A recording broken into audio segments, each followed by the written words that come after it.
Teresa founded a nonprofit in 2010, Unplanned Good, to promote adoption as a positive option for women facing unplanned pregnancies, which is still a challenge in the state and throughout the country.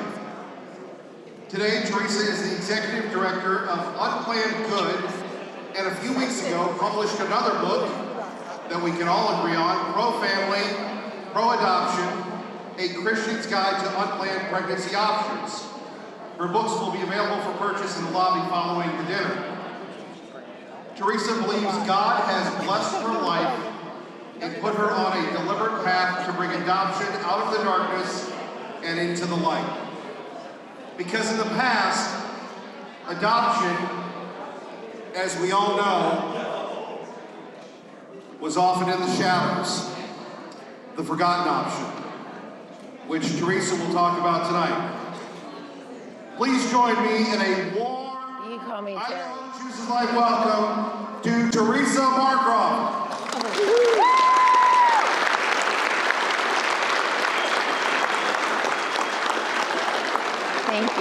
Thank you very much. Thank you. Thank you. Good evening, everybody. Tonight, I'd like to tell you about Emma, a high school senior right here in Idaho. Emma has always been in the choir. She's a volunteer, a good student, involved in clubs, and in many sports. She's popular and attractive and smart.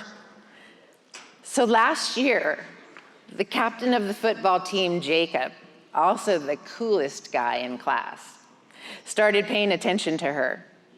They were always together. And before long, Emma knew that she was in love. But then, in the winter of her junior year, Emma got pregnant. She felt desperate, panicked, terrified, paralyzed with fear. When she told Jacob that she was pregnant, he ghosted her and moved away. Emma was alone and had no idea what she was going to do. Today in the US, nearly half of all pregnancies are unplanned. And what's more, 99% of women facing an unplanned pregnancy choose either abortion or single parenting. And that's because abortion is promoted as the safe, quick, convenient solution to a problem. Get it done, and then move on with your life. There are no downsides. And at the same time, single parenting is promoted as the glamorous, independent, triumphant adventure, liberating and inspiring for strong women. After all, celebrities in Hollywood are doing it, apparently with great success. You can read all about that on Instagram. But is that the truth? Is the binary choice either abortion or single parenting really all there is? Think again about Emma, who was pregnant and alone. We know that 1 in 4 teens just like Emma will get pregnant by age 20. We also know that some of them will choose to leave the state and get an abortion. If you had the chance to talk to Emma last year, what would you have said to her? Especially when she told you that she was not ready, not equipped, and just not wanting to become a parent right now. You might have suggested adoption, but the truth is most people don't, because it's not on their radar. They just don't know much about it, how it works, or even how to get started. Or what they do know is outdated or incorrect. For example, they might think that the birth mother has to cover the expenses. Or they might confuse foster care with adoption, even though the purpose of foster care is to reunite biological children with their biological parents. Plus, talking about adoption makes some people feel uncomfortable Because of how adoption was practiced in past years, there's a stigma. So many secrets. The pregnant woman was invisible, ignored, and often shamed. For all of these reasons, only 1% of women facing unplanned pregnancy today choose to place their baby for adoption. 1%. Look at the data. Today, there are 2.8 million unplanned pregnancies in the US, half abort and half become single parents. The binary choice fed to women, either abort or become a single parent, is winning, because in 2020, there were only 16,658 people who made adoption plans for their babies. Meanwhile, almost 2 million couples are ready and waiting to adopt in this country. All of that is just tragic. It begs the question, how much do you really know about adoption as it's practiced today? Years ago, when most of us were growing up, adoptions were done very differently. Before the 1990s, most adoptions were closed. And in closed adoptions, it respected the privacy of both the birth parents and the adoptive parents. But often, here's what happened. If a young unmarried woman got pregnant, the pregnancy was kept secret. The woman and her parents were afraid of the shame, the rejection, and the disapproval. I mean, what would the neighbors think? Adoption was often forced on a young woman, usually by her parents, and the woman had no say in any of it. Sometimes the pregnant woman was sent far away to live with a relative until the baby was born. And then once the baby was placed with adoptive parents, the young woman was told, never speak about this again. Keep it a secret. Just forget about it and move on. So there was no grieving, no talking it out, no help, no healing, even though the young woman went through the sorrow, loss, and trauma of parting with her child. There was no contact, no communication, no information about her child. The birth mother never knew how the baby was doing in the new family that she made possible. It was a cruel practice. It just ended without any closure. Thankfully, times have changed. Today, the decision to place for adoption is not forced upon a young woman. Instead, she chooses it for herself, often with the birth father by her side. Today, the birth mother chooses everything. She can choose the adoptive parents, parents of a certain age or race, choose a two-career couple, or a couple with a stay-at-home parent. She can choose the values and faith in which she wants her baby raised. So if the birth mother has a vision for the future she wants for her child, she can choose the parents who will help make that vision a reality. The birth mother can even choose to keep in touch with her child and with the adoptive parents over the years. Today, most adoptions, most of them have some degree of openness, which is why they're called open adoptions. Most people don't really know what that means, and once they find out, they're pleasantly surprised about how it works. In an open adoption, the birth mother and the adoptive parents decide together what their ongoing relationship might look like. Will they stay in touch through letters or photos or phone calls or texts? Will there be regular visits? With open adoption, there are no secrets, just so many possibilities for loving relationships and peace of mind for all involved. For example, the birth mother and father can follow the child's progress as the child grows. The child never wonders where they came from and is reassured knowing that the adoption decision was made from a place of pure and selfless love. Plus, the adoptive parents can easily get important information from the birth parents, like medical and genetic history, so that they can best care for their child. For the birth mother, choosing adoption is empowering at a time when she feels powerless, desperate, panicked, terrified, and paralyzed with fear. Birth moms today are empowered because of all the choices they get to make. It's empowering to have your voice be the most important voice in the room. It's empowering to take responsibility and make a plan to provide for your child. It's empowering to see that your decision creates a family. It's empowering to know that your decision allows a child to thrive. And that makes every birth mother the hero of every adoption story today. Not the invisible woman of the past who is often judged and ashamed and sent away. But think about this for a moment. Heroes demonstrate courage, selflessness, moral fortitude in the face of adversity. Heroes are driven by a bigger purpose, a higher calling.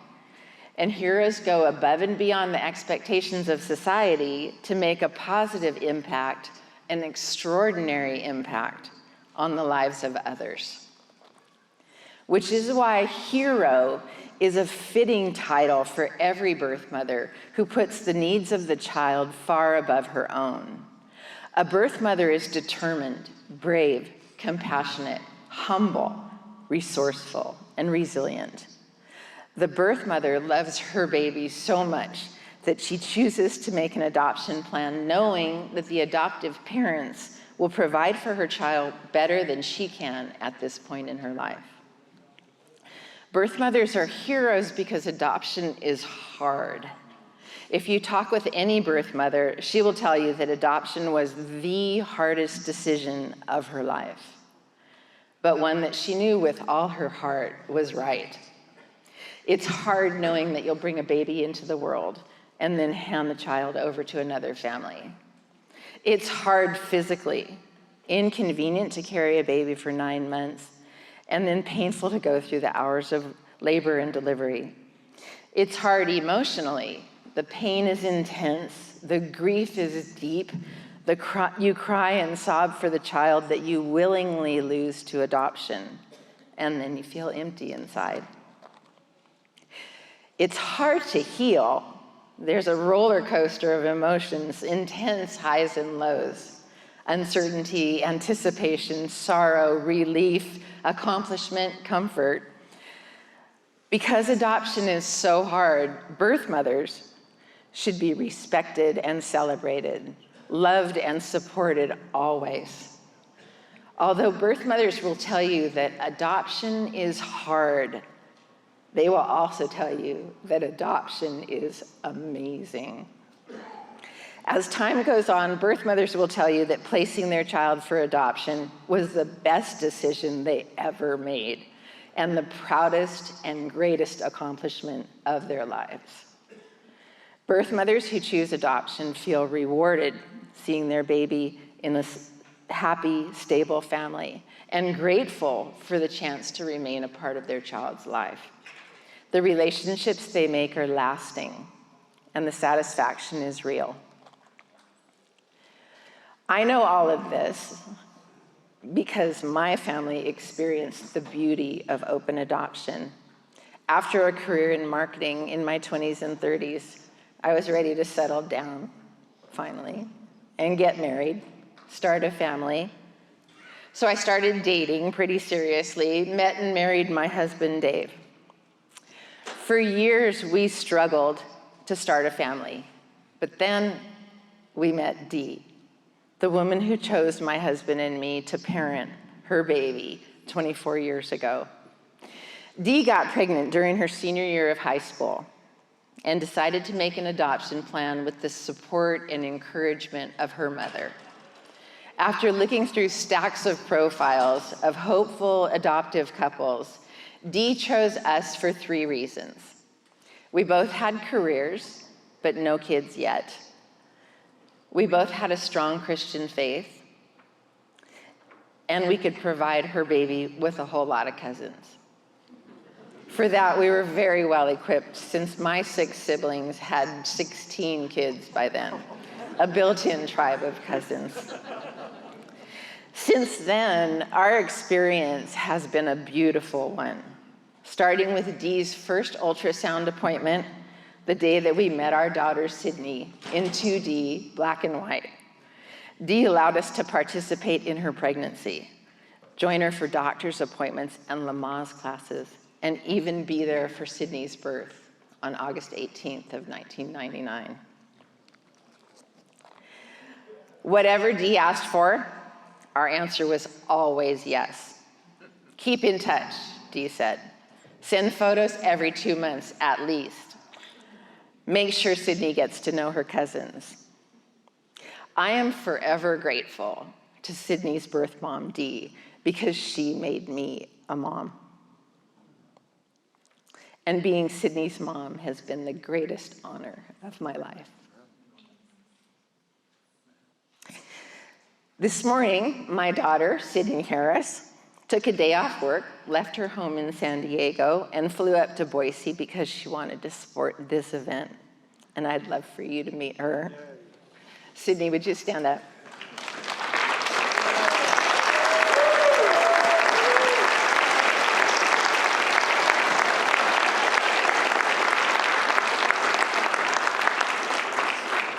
Thank you so much for being here, sweetie. Sydney has been a blessing in our lives, but not all families are as lucky and blessed as ours. For every child who's placed for adoption, 36 couples are waiting, and the average wait is getting longer. So today, only 1% of women facing an unplanned pregnancy choose adoption, but we can change that reality. We can empower more women to choose adoption and be the hero of a child's adoption story. By changing our laws to make it easier for women to say yes to adoption, and by taking the time to learn and understand about how adoption works today and advocate for adoption as a loving, positive response to unplanned pregnancy. So first, let's talk about changing the laws, because change is underway right here in Idaho. In 2015, I testified for the first time before the Idaho Senate State Affairs Committee and had the privilege of meeting Senators Grant Ipsen and Bart Davis, Idaho's leading voices on adoption at the time. Back then, Roe v. Wade was the law of the land, and abortion was legal in every state. It was a different time. Idaho was fiercely rejecting abortion, but not so strongly embracing adoption. So my reason for testifying back then was simple: to talk about the goodness of adoption, to suggest it, and to get more people to start thinking about it. 8 years later, Roe v. Wade is overturned, and Idaho got busy.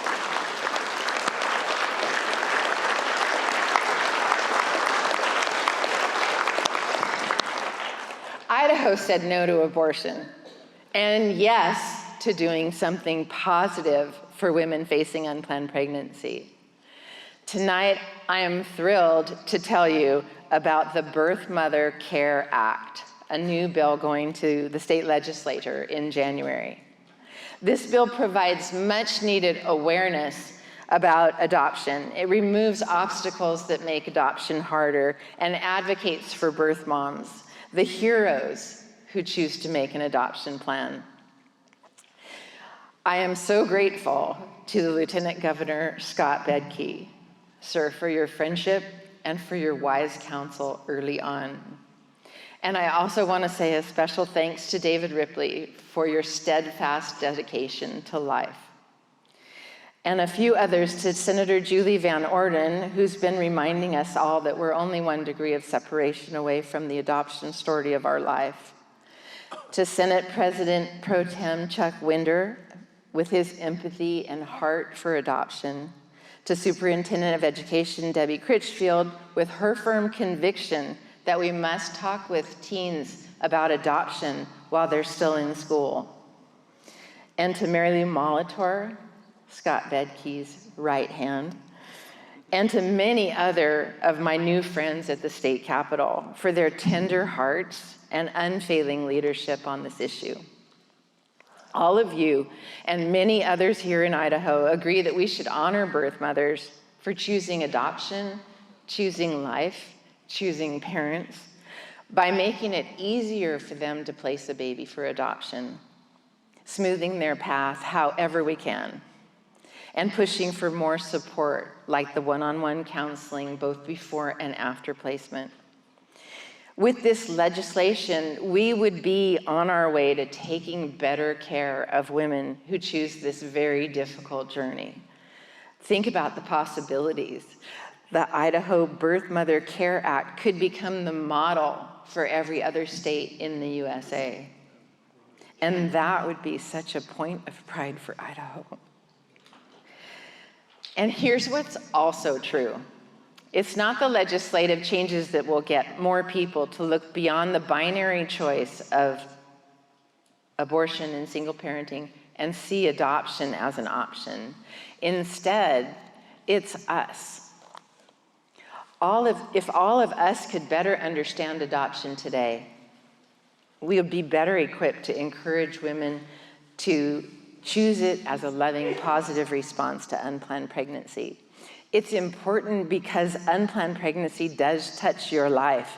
It's your niece, your granddaughter, your student, or the girl next door.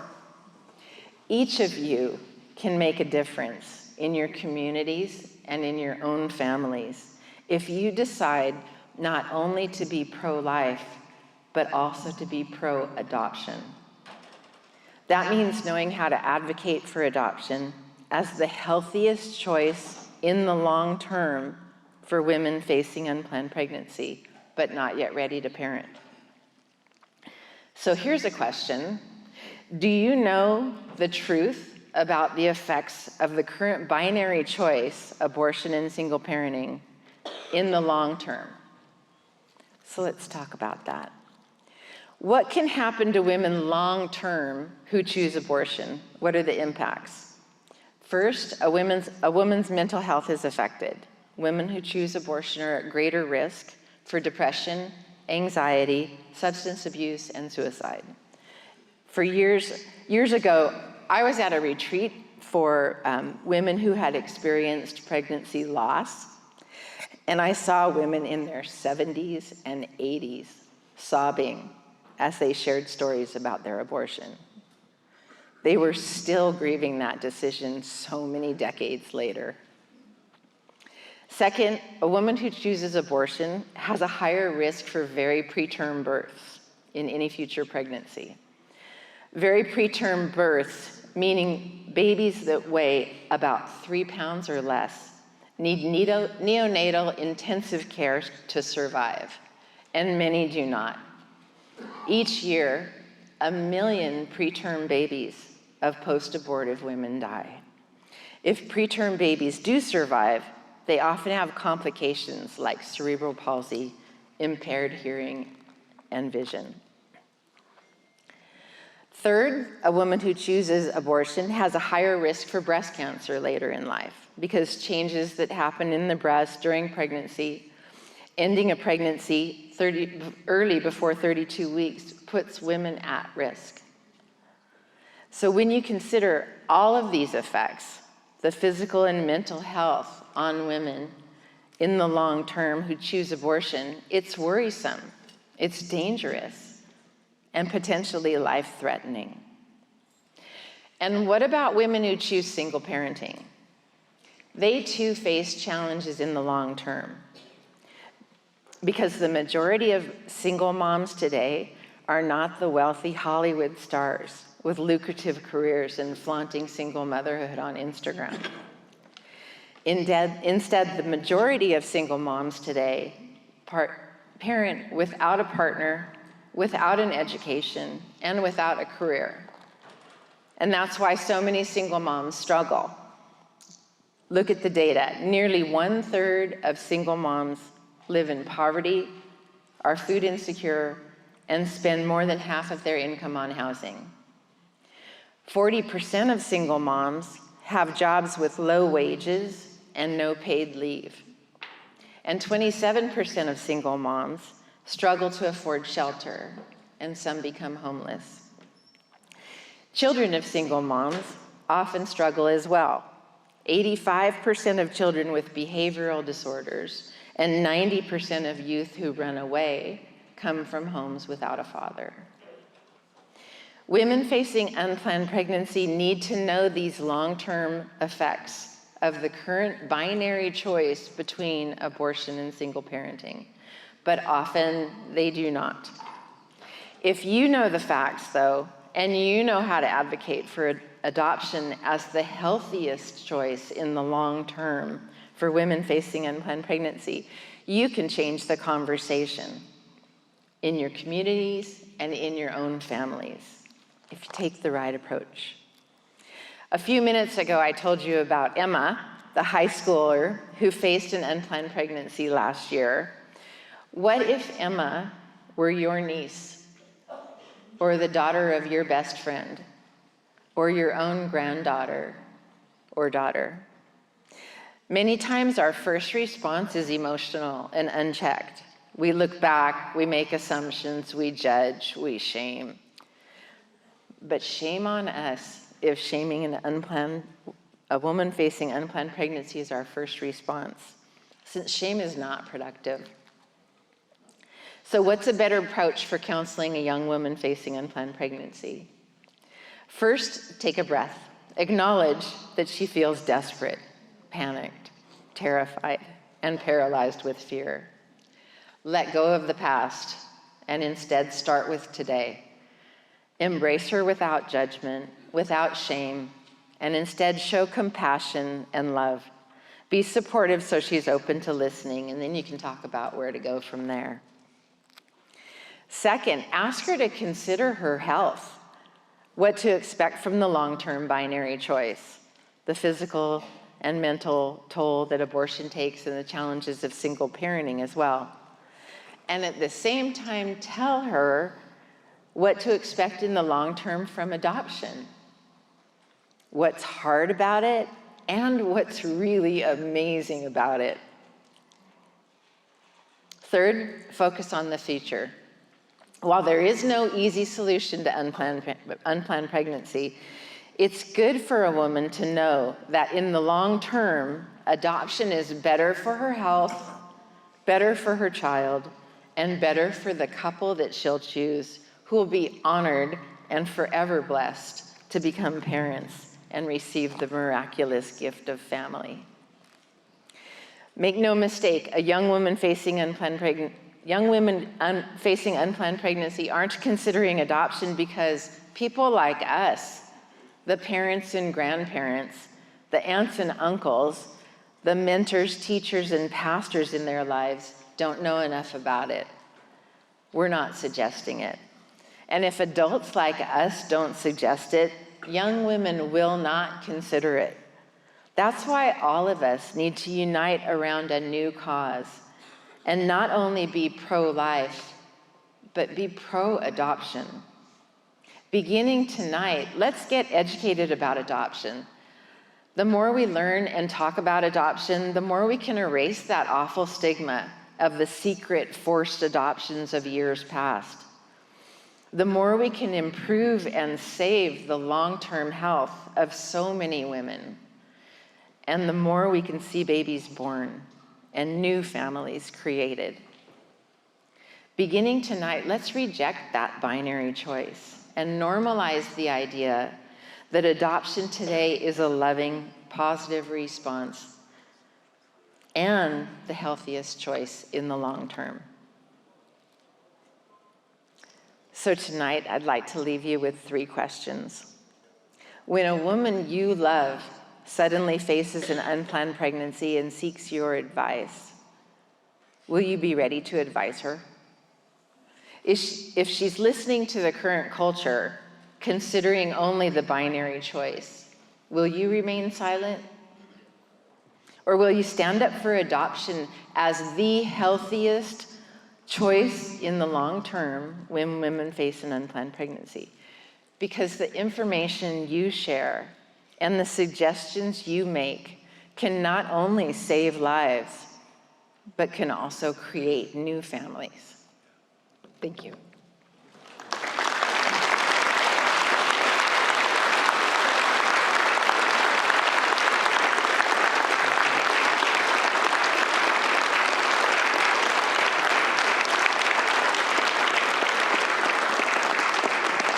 Hi, baby. You know, Teresa, thank you for your unconditional love that you've shared with all of us here in Idaho tonight. And as you said, there are all of us who are touched by adoption that have gone into pro-life. I'll just say this, that your example, you make a difference, obviously, in the lives of the people you've touched tonight and your daughter as well. But my mom was adopted, and her mother was the greatest individual I ever met because she loved us unconditionally. And big round of applause for you again. God bless you.